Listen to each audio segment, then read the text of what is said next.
said 85% of humans are not conscious. Yeah, What does that aren't aware. aren't aware? What does that mean? So there was a fascinating study that was done that found that 96% of humans believe they're self-aware.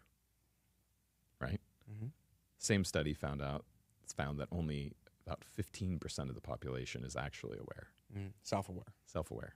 Yeah. meaning they're aware of their actions. They're aware of two things. Glad you asked. Awareness comes down to two components: perception of the outside world, so your awareness of how others are experiencing you, your awareness of others' emotional condition, your awareness of how others are showing up energetically, emotionally, and then internally, how I'm showing up, what emotions I'm experiencing, my perceptions and stories about the world, my beliefs about the world. It's all there. It's in your programming, but most people don't bother to observe it. They don't question it. And you'll know any area of your life where you continue to get an unintended consequence, you lack awareness. Any area of your life where you continue to get an unintended consequence, you lack awareness. And for the most part, the unaware will say things like, well, that's just the way I was raised. That's how it is in my country. That's how it is in my culture. That's how it is in my family. That's how I was educated. That's what I went to school for. It's a story about a thing, which is beautiful to understand and to empathize with. But humans are not inherently logical. They're inherently emotional, and they use logic to back up their emotions, which is fascinating. It has implications. What makes women attractive to men? Beyond design protocol, I mean, there's pheromones. There's a biological aspect to that. There are pheromones in different times of the month. A woman will emit different pheromones. Those pheromones have a different impact on man or the masculine based on that. And that's all design. That's biological design, which is fascinating, right?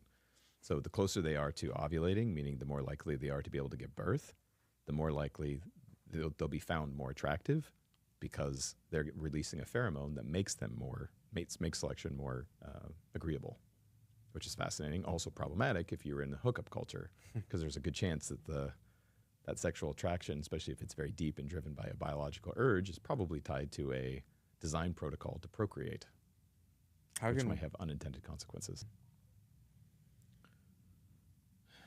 Well, if we're talking about a conscious human or an unconscious human, at the animal level, most of that is pretty well programmed in.